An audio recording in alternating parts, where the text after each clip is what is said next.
Good evening. Welcome to the Laughing Monkey Music Show. To on Wino and Sharlee. How are you? Good. Welcome, welcome. You've been pretty busy. I want to talk about the documentary. It's Hell pretty yeah. awesome. And then we'll talk about it a little bit, and then we'll direct people to where they can go. We'll put the link underneath, and I want people to check it out. It's fun. Yeah. It was fun to make. How long were you making it for? Like, what was the starting So thing? we started filming, I think in either 2019 or 2020, maybe 2020. We were road tripping down to Austin, Texas to Jackson's Choppers Mhm. first to drop off Wino's bike in pieces because it had been taken apart to get painted. So that was trip number one when I first started filming just us. And then we made subsequent trips there to pick it up. And also, I started going on tour with the Obsessed. So I'm like, all right, I better just start rolling now. We had the idea, or I had the idea of doing the documentary. We were already dating. It would have been nice to, be able to get together a crew, but with the circumstances of not really being able to bring more people on tour and on those road trips and also just, financial stuff, I decided to just start rolling as we did all these trips. And then what took longer, because it was over the course of 3 to 4 years, was really the post production, the Right. editing, going through hours and hours and hours of not only the footage I took, but all the archival footage, because there is such a wealth of great footage throughout Oh his yeah. career. That was my first insult. I'm like, I didn't know how you went through, because I remember when I first started interviewing and talking to you guys, like, I don't know, right during the beginning of COVID, like, around the time, and you guys were in the process of making this, so it was kind of exciting, and the trips were going on. There's so much footage. Did you have an outline? Like, where'd you even go with all that? Because there's so many facts and nooks and crannies in Wino's career that like I learned stuff. It was so great. Yeah. Yeah. Well, people might say, why Texas in the first place? But bottom line, you have to also understand that personally, I love Texas. I mean, Yeah. I know that it's got its pros and cons. I'm sure as anything does. But when I was growing up, basically as a little boy, I had a year and a half in Temple, Texas. I did a spring and actually, I don't think I did a winter. I think I did a spring and a summer there when I was young. And I just remember it as being the most beautiful place ever. And even though I was experiencing, I was 6 because I even though I've experienced a lot of beautiful natural stuff, I also was that's my first exposure to hardcore prejudice, et cetera, et cetera. So it has a special place in my heart, and that's like so. When my buddy Matt agreed to help me with my motorcycle, not only was he a great guy to help me do it, but it was Mhm. also a good excuse to drive to Texas. And that kind of made a cool B line or B plot. But what gave the story structure initially, because I didn't really know how it would end up being structured, but then the idea came to do it basically as like bookmarks by band, and Yeah.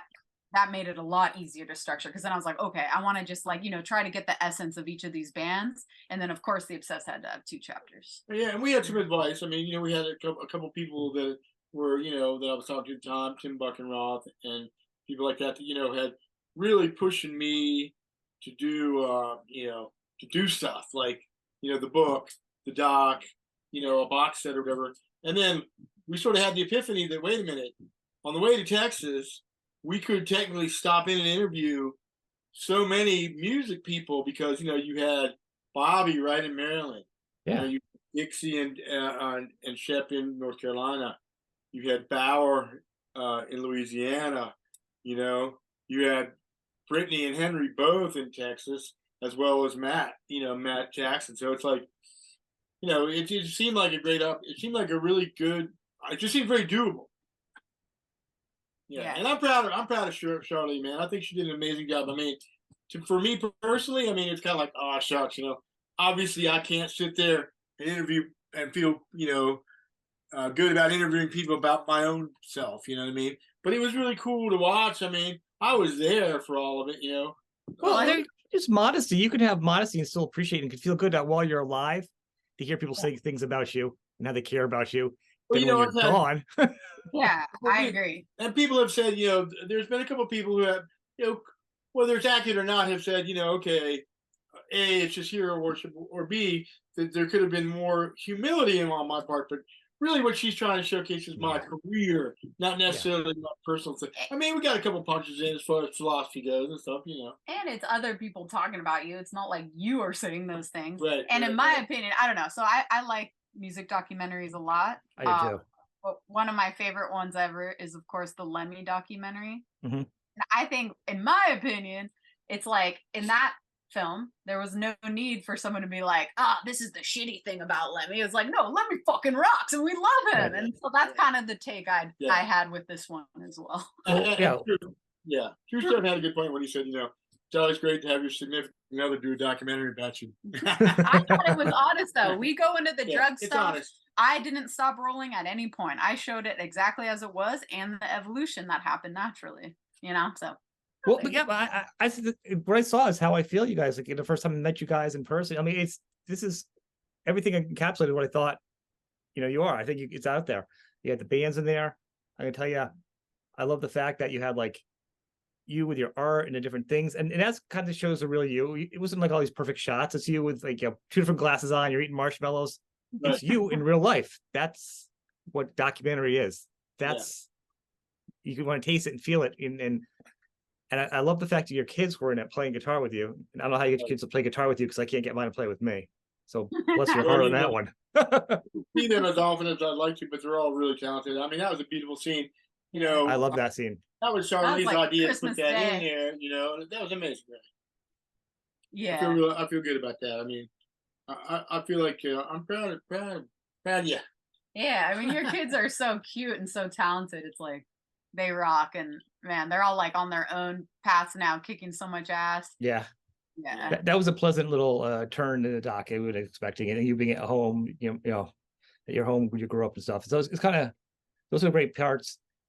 And touching upon all the bands, as you said before, because there's a lot.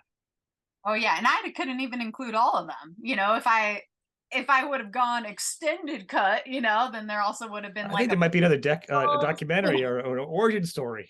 You know. Yeah, it's kind of amazing, you know, to me that he's created this much fucking awesome music. You know, I very much respect that completely. Aside from our own personal relationship, that was the first thing I fell in love with was the music. So it means a lot. Yeah, I mean, I love all the music too. So I mean, it's obviously agreed upon here, but yeah, I don't know how you didn't just do like, say, like, we're going to do 2 parts. We're going to do like a longer. I mean, because you could have gone on and doubled that easy. Oh yeah, with footage. Had to get cut, you know, and it was sometimes hard to make those calls. But I like the format of a feature film, you know, that like hour and a half, a little bit plus. I think that it's a nice way to just kind of tie things in a bow, see what came full circle, what didn't, you know, have that story arc. I think it's a useful format, you know. So yeah, there's like a few people were like, oh, you could just do a show, but it's like, no, I don't want to like just follow them around cameras forever. I want to go back to just living, you know, not just being like, hold on. You know, it's also nice. It was also nice since it was in house to have a little bit of, or to have all the control, I should say, over the artistic, you know, outlet and also, you know, content, because as you know, we got to be careful with some stuff that's said, but I mean, I feel like that we didn't pull any punches. You know, I feel like it was, I mean, you know, it was nice for me to have a say. I'm like, wait a minute, I don't know about that part. You know, I didn't have to say that very often, but. And most of the times you were just doing your thing and I'd be in here editing for hours, for weeks. Occasionally I would be, occasionally like, you know, the personal, relationship thing would come in where I'd be like, no. Yeah, there was one scene in the morning when he first woke up that I filmed in bed. He's like, you gotta put that. I had to draw down the line. I was like, I had to draw the line. I think that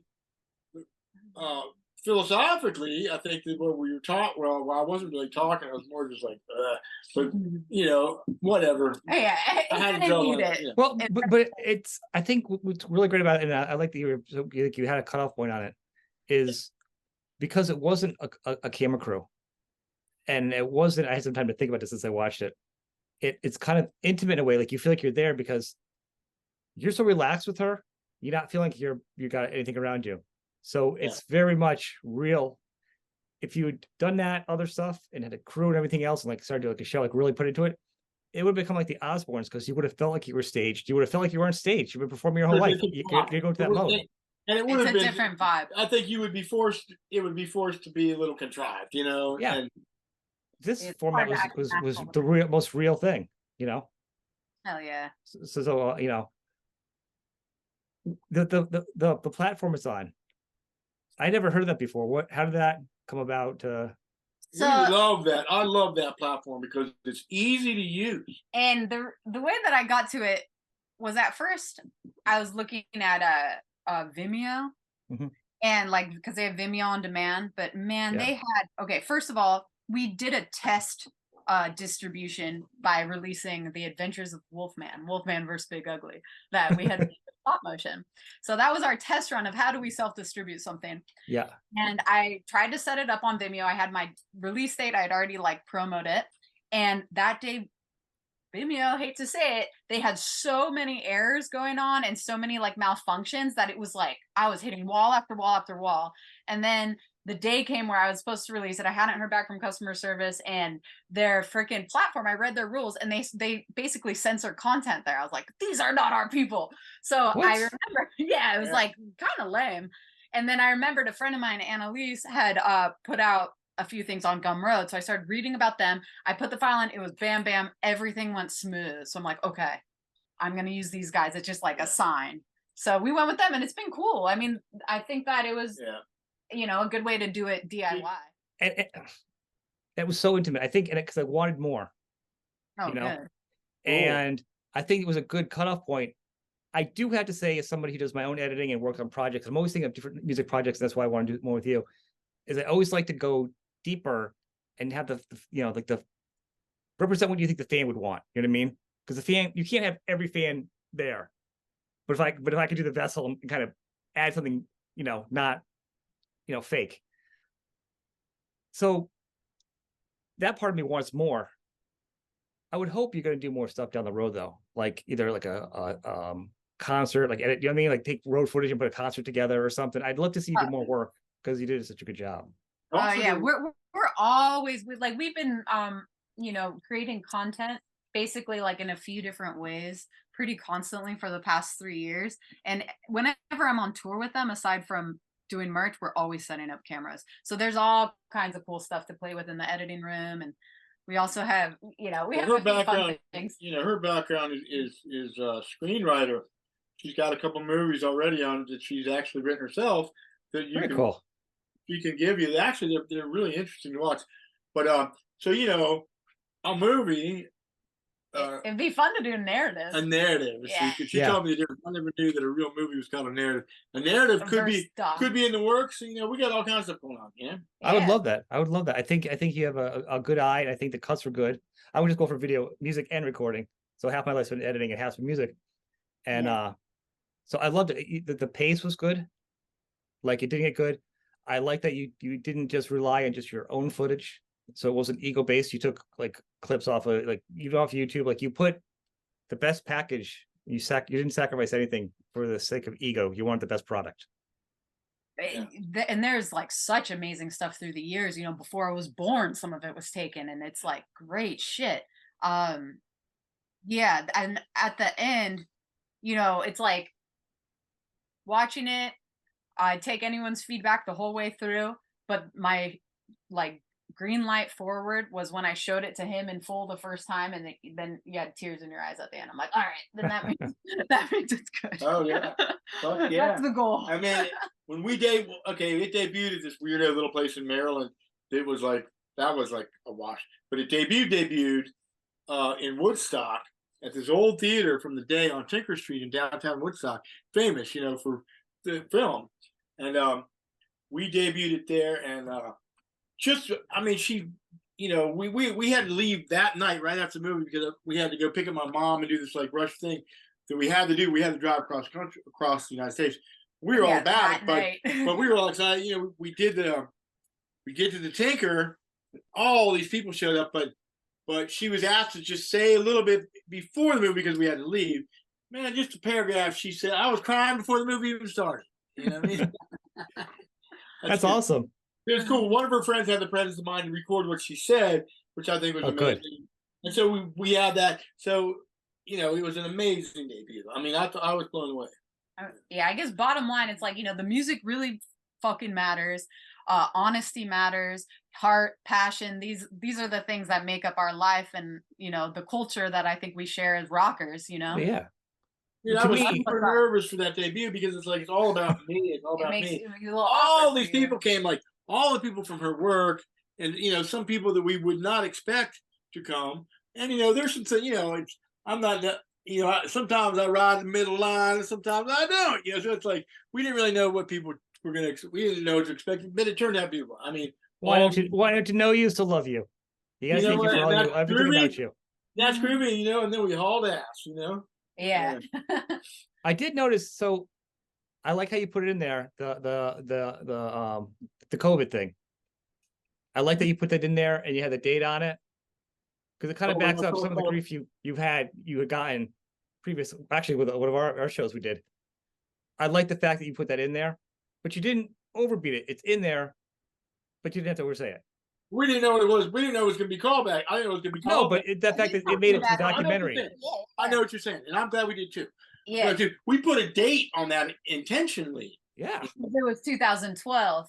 Yeah. But yeah, I mean, that's definitely also a through line through it is, you know, Wino's views on the government, because that's a part of who he is. You know, how could it not be? But I thought when I found that clip, that one from 2012, I was like, whoa, like this has to go in. Yeah. That's the kind of stuff that, I mean, that's the kind of that stuck in a lot of people's heads. I mean, we had people, you know, from, you know, a whole different walks of life that were commenting on that, and that's cool, and that's the genius of the director or filmmaker. I mean, well, I think the point is it's about we're in this together. Yeah. We're, you know, being divided is not the answer. Right. We're in it together because there's something bigger that we all stand for, and that's I agree. life and love and stuff. Yeah. But the fact you put it in there and it wasn't done too much, and I like the fact now there's a lot of like left and right people in the country and fighting whatever, and we always talk about always room for everybody, and it's always a discussion, and that's what I felt in this documentary was, because while he has in the same breath he's like, this makes me crazy and I can't stand this, but man, I love this country. Yeah. So it's very cohesive. It's like, this is how I feel, but that doesn't mean I don't love my country, you know, which is super important. You don't feel like you hear those two things together. Yeah. And I think the true nature of most people is there's like things that seemingly would be contradictions, but we balance them out, you know, whether it's like day to day, one feels more than the other, or they can just coexist no matter what. Because no matter how you slice it, like we always say, both of us, it's no matter how you slice it, everything that we try to do is predicated by love. I mean, we don't wake up in the morning going, who can we fucking rip off today? You know, we don't wake up in the morning and go, how much more can I charge for this painting than I did yesterday? We're not like, you know, that's not what we're about. And like, we're different than a lot of people, obviously. But at the same time, it's, man, you know, that's what it's all about. And like, I know that sounds hippy dippy and all that shit, but that's really what it's all about, you know? I mean, just being real. I mean, not everyone's going to accept that and understand it, because if you're living in this world with the corporate world and cubicles and credit cards and this and that and things you don't need, they're not going to understand just doing things from the heart. It does feel weird. You know what I mean? You're in your cubicle and your fucking boss brings you a flower and sits it down in front of you or buys you lunch or something like that. That's love. You know what I mean? It's like, it exists. It exists, and we appreciate it. That's all. No, I think it shows. I think that's why your fans are so good. And I think the interviews are good because they don't feel staged. The people aren't nervous, but they're not shining you on either. Yeah. It feels very authentic. And I think that's important, because I don't know how many interviews you did, because sometimes people just don't interview. I've done interviews where people are they're awful. Yeah, we had a little bit of. To be honest with you, this is the first this is the first time anybody asked to interview us both together. That's really fucking cool. That's cool in my mind. Nobody has asked nobody's asked if like, you know, just interview here yet. I mean, I get it. I'm the subject. I get it. But so that's very cool of you. You know, very cool. I wouldn't. I mean, if you did one, it was a musical one. It wasn't about Wino. It would just be you and I. Obviously, you are the subject. you know? Yeah. Right, right. Any cute. Just the fact that your initials and your email is almost the exact same as mine. It's S Patches and mine's S Ratchets. It's like almost the exact Oh same. yeah. So No. Yeah. it's so close. I think, but I mean, like with the interviews, and I think you did a good job. And obviously, if there's more stuff you have out there, I'd love to see more of your stuff too, because I really did enjoy it. And I think you should do more. I think the best part about you guys is how creative it is, like with your painting, the music, how you're putting it out there. I mean, your artwork, you guys are great. You know, it's really fantastic. Do you feel like you're keeping up with your artwork though too, as much as everything else, or do you feel like you're just kind of doing what you want as you go? Actually, That's the all art. we do, man. That's all we do. I mean, everything is art. I mean, aside from like, I officially retired, believe it or not. I was able to actually, I got a notice in the mail saying, you're old enough to retire. And I was like, well, let's see what you From need. what? Yeah, right. From Right, life? right. That's not for music. Well, yeah. here's what I'm going to say. So I get the paper and I'll say, well, this is weird. I said, the government says I can retire and they're going to pay me. I said, well, how much are they going to pay me? Let me tell you, I didn't pay much into the system over the years, but it's way below poverty level. So my philosophy is, like, I'm laughing back. My philosophy is, if they're fucking dumb enough to give it to me, I'm gonna take it, man. Yeah. So nothing changed in our lives. I just think it's funny because now I have a little bit extra money to do more art. And that's actually, speaking of the artwork, that's what we did all morning was framed up artwork, because Wino's going to have an art show in Philadelphia. I'm gonna have one of my first. I'm gonna have an art show in Philadelphia. So, and like your art is on your website, and then you have it there. How are you keeping up? Because I noticed like by the time I look at your art, some of it's already been sold. And this is for both of you actually. How? And then as I'm saying for like fans that want to do this and keep up with it, because it feels like once it's out there, it's fast. You know what I mean? Well, yeah, it is. But usually what we've done, if you follow my Instagram channel or the Obsessed thing, it's like we get a bunch of new art together, and then we make a video for it using some of my music, and man, we made quite a few. I think when I look back at them now, I'm blown away. I think they're fantastic. I mean, so different how you present the art, is important. But usually when that happens, we make that splash. Takes about a little while. I mean, people have been buying art steadily. We just sold a painting the other day. I did to some guy in Finland. Finland mailed it out today. It's amazing. It's like, it's mind blowing. Awesome it's mind blowing. It's mind blowing. I know I had a built-in draw for that, but I mean, it's mind blowing. I mean, really. And believe me, I know the things I do that I consider to be the most twisted. So I know who's buying them. Yeah. Most twisted. Yeah, my most twisted friend is Ryan. I mean, he's bought. Yeah, Ryan O'Donnell. He's bought the most pornographic. Well, not pornographic, but he bought the weirdest shit I've ever fucking Reptilian drawn. Overlord. I mean, he's bought the weirdest shit. Like if I have the balls to put it up there, man, he buys it. I swear. But one of the funnest things of what we do, like doing all the art and new term stuff, is writing the descriptions of each of the paintings, because he's hilarious. They are good, but they go fast though. That's what I'm saying. Like, if say you're not on Instagram, because also a lot of us are not also social media people at the same time.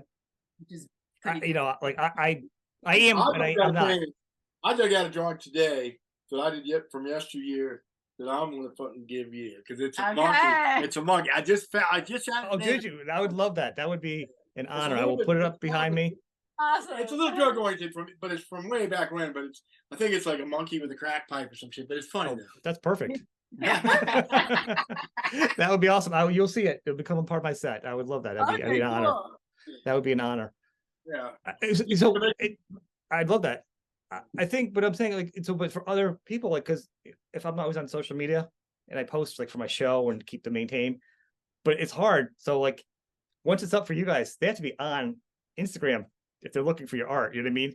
Because it goes fast. People want it. It goes fast.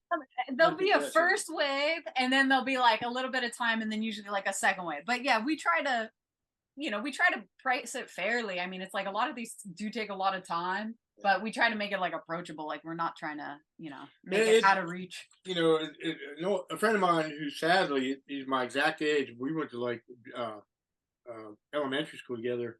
He invested in Doom. I mean, not in Doom. he invested in Zoom Yeah. during the whole you know what thing, Yeah. and what made enough money where he retired.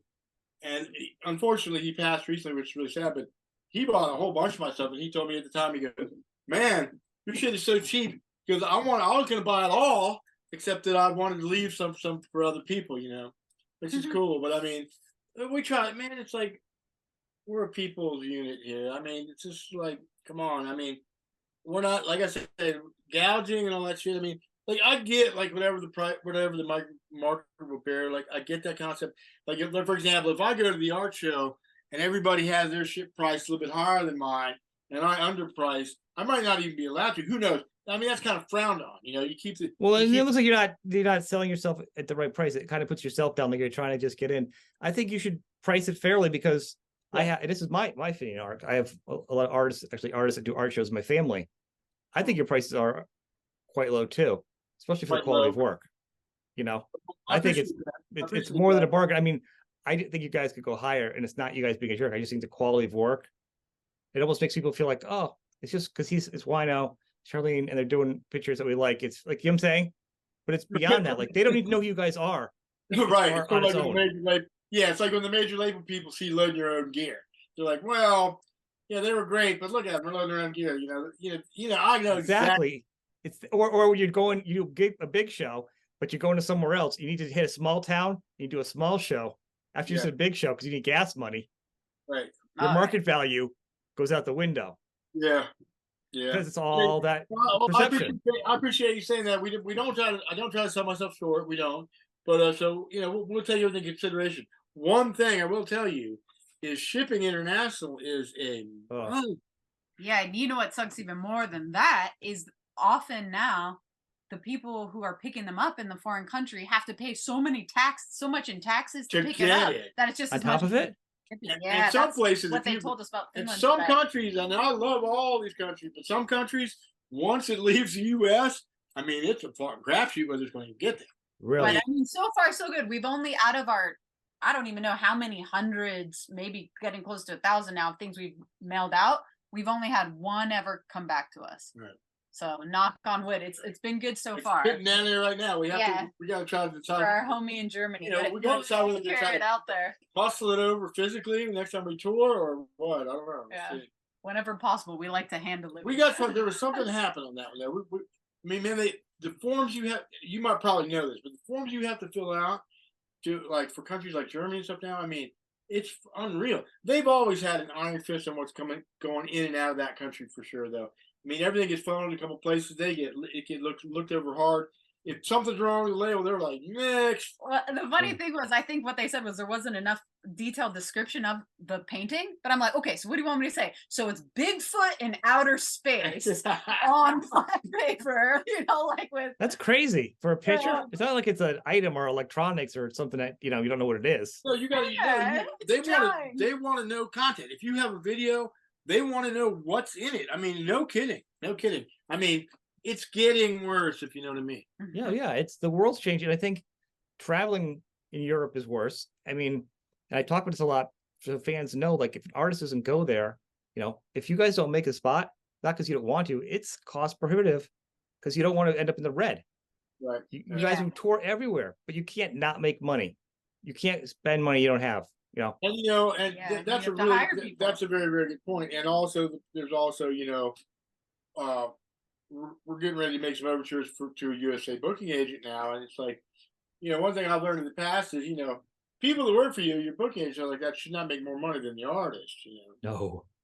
But I mean, you see that that's easy to happen. I mean, look, I'm under no delusions. I mean, the Obsessed is still on a steady climb. I mean, we can't fill 5,000 seaters. You know what I mean? But what we do, and we have dedicated fans. And I'm not giving up. I mean, bottom line is all we're gonna do is keep getting it better every day. Well, here's the thing with the new business models, and I talked to hundreds and hundreds of artists, and actually Zappa he has a business model, and he come up with, if you have 100 people, or say 1,000 fans, and those are always focused supporting you, you're going to get more from them than you are by 10 times that amount by just kind of shooting like buckshot out there of just Right. trying to get other people because of your music and this and that. You want, you know what I mean? As long as you support your core fans, you're already winning. Right. Yeah, Right. And I agree. And I think that's what you guys, that is your business model that you've always had. It is. And that's why we had the platform to sell art, because we already had the core music fans. Yeah. So when everything shut down, you know, we were able to stay afloat. And man, that's much appreciated. I mean, we love, you know, love the fans, man. I mean, they've salted the earth, really. Yeah, I get to meet the coolest people every night at that merch table. It's I awesome. bet. I mean, it's a good, I mean, and nowadays music, there's very few people that actually make it like big, like make it, you know what I mean? It's all the Instagram, and those guys can't fill a club. You guys, you can go so many places and still do clubs, and people don't know, you know, you don't have this huge Instagram account where you're like, you know what I mean? It's real. And that's the difference of, yeah. You know, especially since the record company thing has changed. It's like, you know, in the old days, the way it worked was, I mean, if you had a song that the record company could market, and they would shove down people's throats, and then they would give you a shitload of money. Yeah. You know, the money you would make, you'd probably make more on your advance that they'd give you than you would actually. Although if you sell a couple million copies, whatever, you can make money. But you still made cents on the dollar, but you had the potential to make money because of the radio. Yeah. Because of the radio. So now you have internet radio shows like you and cool underground shows, and that's taken the place of commercial radio, and that has allowed the artist to make more money. You know, I mean, because, you know, our current deal with my label Ripple was a fantastic deal. I mean, you know, there's even a clause at the very end, you know, the lovey-dovey clause, like, you know what I mean? Basically, we get product to sell on the road, which is of enormous value, especially with vinyl. I mean, if you're a touring band and, you know, you get a third or half of the pressing, I mean, that's a shitload of money. And vinyl's growing, you know, more vinyl was sold this past year than like CDs or other things. It's like 61% or something. Vinyl's actually outsold vinyl. Vinyl's red hot, and that's like why Trudeau's fucking like marking it up. I just saw that recently. That made me fucking sick. Like, one of the guys that's in the video, Alan Amsterdam, the Ganjier, he's wearing that shirt, Stop Glorifying Rats. He's a weird guy. He sent me he sent me like a YouTube thing where in Canada, they're marking up vinyl like hugely. Really? Yeah. Well, For any reason? Is it taxes or something? Because like I talk about one of the things, Yeah. it was hard for an artist, and the other challenge is, especially at your level, is right now it's the gas, taxes, and then rental, because everything's either like buses and stuff have gone way through, double prices, rental equipment has gone up. You leave the country, you're paying taxes. Yeah. You have people coming in the country paying taxes. You're getting taxed the club, and then the clubs are taking like what, 30% now. They're trying to take 30% of the merch. Some of the clubs, so it's knocking the profit down even more. Right. You know. Yeah. On top of that, you had, you know, when Forever Gone came out, like right at the beginning of the blah blah blah. You know, I thought that record was going to be Forever Gone because, you know, but Todd called me because right at that very minute, also a major mastering plant burned down in the U.S. There's only like a couple of them. So basically, everybody that I know in the U.S. gets their vinyl pressed in either the Czech Republic or a former Eastern Bloc country like Poland or Czech Republic. That's what happened. I mean, for a long time. I mean, for as long as I can remember, like even back in the Spear Caravan days, you know, Discord and Tolada were getting their records pressed by I can't remember the name of the company, a Polish company, I think, or Czech company. I mean, that's what's going on. But that's like the actual, you know, molten vinyl with the tubes. If you've ever been in one of those places, it's pretty insane. I mean, it's like a chemistry lab with the tubes and the hot vinyl and that shit. But the mastering is what's really the most crucial part of that. And that's when you actually burn the sound onto a metal mother. And then the metal mother is then used as the master. That's hard. That's tricky shit. I mean, and that shit's like gotten more and more high tech. But the place that did that, one of the two places that did that burned down a couple years ago. So it's even harder now is all I'm saying. It's harder now than it ever was and takes longer. Like you can't watch your music either if it's in another country. It's hard. That's why leaks can come out too. It's already hard enough to manage your own stuff. I mean, these companies are not like, you know, a bunch of stoners that play records. These are like, you know, folks that have been doing it for, you know, since the Well, it's class. not so much them. It's when you start shipping stuff. Once it leaves their hands, once it leaves that building.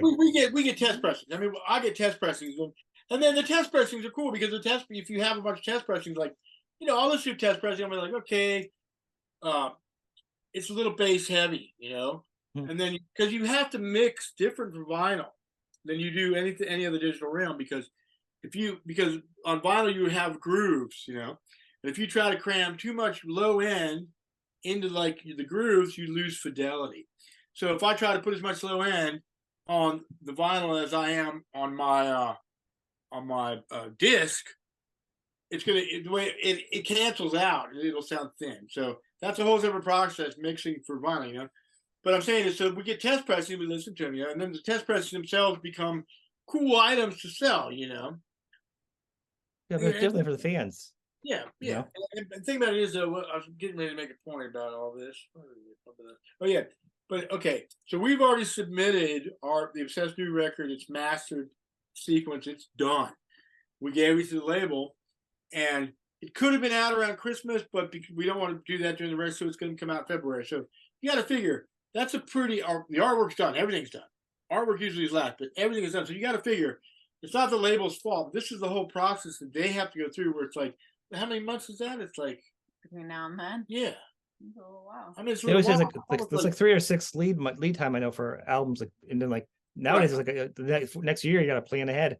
Right. So we're dying for that record to come out, man, because it's done. You know, it's like you guys have been playing some of the new songs on the road, right? But we can't play all of it. The songs we really want to play, because you don't want to reveal it. You know what I mean? If you want to make a splash. All right. So the documentary is available on DVD on wino-art.com, along with some artwork and merchandise that we'll be updating. Yeah. And then to watch it online, it's bit.ly/New Terms Productions. And if you super easy, people, I did it myself. Super easy. And if you want to watch more, Wolfman's there too. That's right. So easy. Even a monkey could do it. Yeah. And then the only other thing is we've been building out new-terms.com, which has a little bit of everything on there, including up-to-date Obsessed tour dates with ticket links. And the dates start, actually, you can tell people, actually I pulled them up over here. Germany, is it September 28th? Is that accurate? Okay. And then we'll be at a festival September 29th, Wino's birthday. Oh. And you guys are touring all the way up until October 22nd, is that right? Yeah, we'll be back in Europe for a month, and a lot of it is with I Hate God. Yep. And nice. Yeah. Little plug. Yeah, and awesome. They've been longtime friends, and I'm a big fan of theirs. Yeah, tour kicked ass, and we'll be back out there, and I get to watch the Obsessed play every night, so living the dream. That's right. It's very cool. Good. Last thing is you. What are so do you have stuff out? Other projects you've worked on? Video? So, like I was saying, for the past few years, Wino and I have been making a ton of content because we've been doing patreon.com/theobsessed. But what I'm going to slowly do is migrate that content onto our YouTube channel, because we also have a YouTube channel. Yeah. So I'm going to be releasing that, because that's been my primary focus. Aside from like all the Wolfman stuff, we've been doing like a gear show called Wino Days, a little bit of Dog Days. We made a little cooking show. This is all like, you know, more video than film. What else is on there? You know, like Tuesday Night Shred. We've just made all these little segments that we'll be releasing for free on YouTube. I've made a couple other shorts in the past, but mostly I've worked as a writer. So the next project is going to kick ass. So I'll let you know when the next one's up and coming. I'd love to support it. I'll be there to promote it. Oh yeah. It's been awesome. I'm glad I could get you on. We could talk. You did a fantastic job. You should be totally proud of yourself. It's really. I'm glad you enjoyed it. I love to hear that. That's really cool. For me, it was like a total labor of love. I loved making it, and you know, I put my heart and soul in it because I really believe in the subject matter, you know, and like that music really means a lot. So it does, but as a editing is someone who spends more time than he should editing for the minutia, I can really appreciate the time and the footage you went through. Just watch that, and then knowing like what's out there on YouTube, and then like what's here, and then what you got from him, and all the topics to cover. I'm like, I wouldn't even know where to start. I'd be like, like it's just The other thing that happened recently was I created the full and accurate English subtitles. Mhm. So now if wow. you watch it on the Gumroad site, the bit.ly/New Terms Productions, there's a closed captioning button that has the actual real subtitle. So it's everything, because there's a lot of music in there too. So like Yeah. there's reasons why certain songs were in certain segments, and it's a lot of the time has to do with the lyrics there. And sometimes, like even when I was doing it, I was like, wait, you didn't say that? Like I learned a few lines that I had actually gotten wrong. But now it's all in there, including lyrics to the songs and what Wino's actually saying, because not everyone speaks Wunjo, as he calls it. I'll have to go back and watch it again just for that now. Yeah, so they're there. And then actually we have 2 screenings coming up. There's one in London, England, I think September 28th, and then I think it's October 1st or 2nd in Athens, Greece. We'll be screening the doc. Very cool. That's really good.